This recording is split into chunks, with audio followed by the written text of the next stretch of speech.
Welcome to the Almost Daily Dave, and I'm going to get right to it. I even had to move the microphone away. You're not going to need it today. You'll be able to hear me if you open your windows.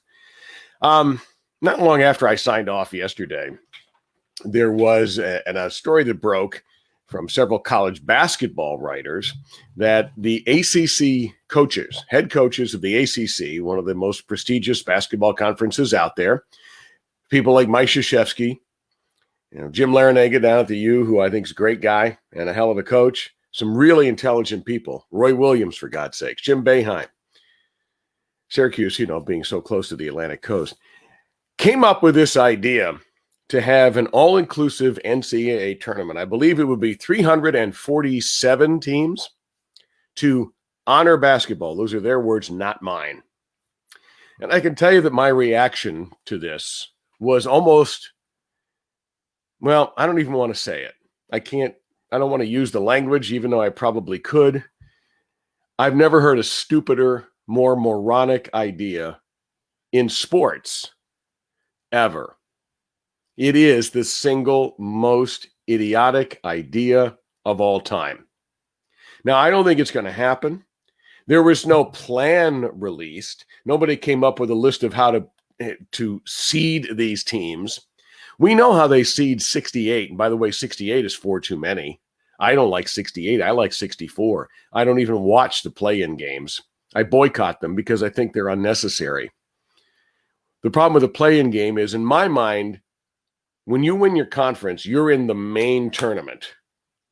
And this screws over the small schools, particularly the historically black colleges and universities, the HBCUs, who have so many disadvantages, these other conferences, primarily financial. And let's face it, they don't get the top players, although Howard University in the MEAC did get a top player over the summer.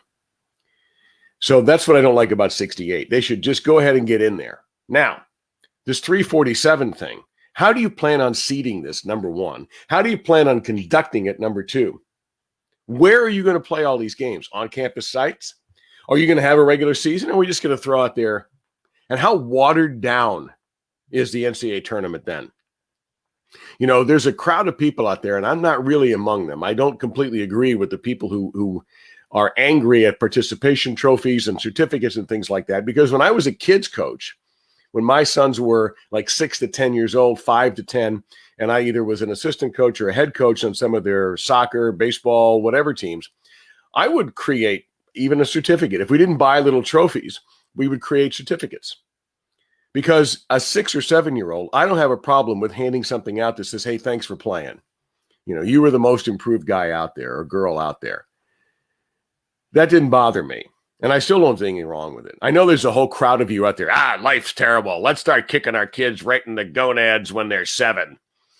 Sorry, I don't believe that. But this proposal is the ultimate participation trophy. I could go through a list of the teams that were last or next to last in their conferences that you would be inviting into the NCAA tournament. Inviting teams that won 5, 6, 7 games in the regular season. Hell, my sons at Wyoming, last year, they won, I think, 9 games, and 2 of those in the conference tournament. They were very bad. That's why they have a new coach.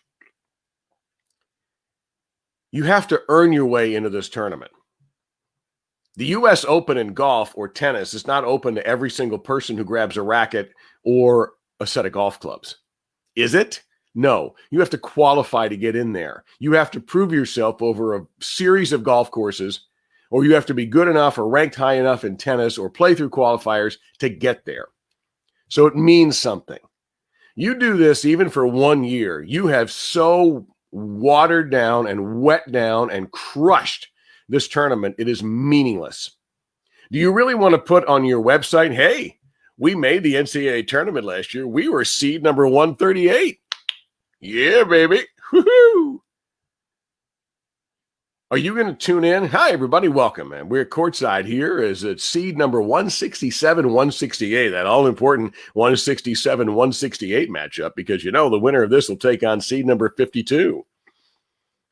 Come on, man.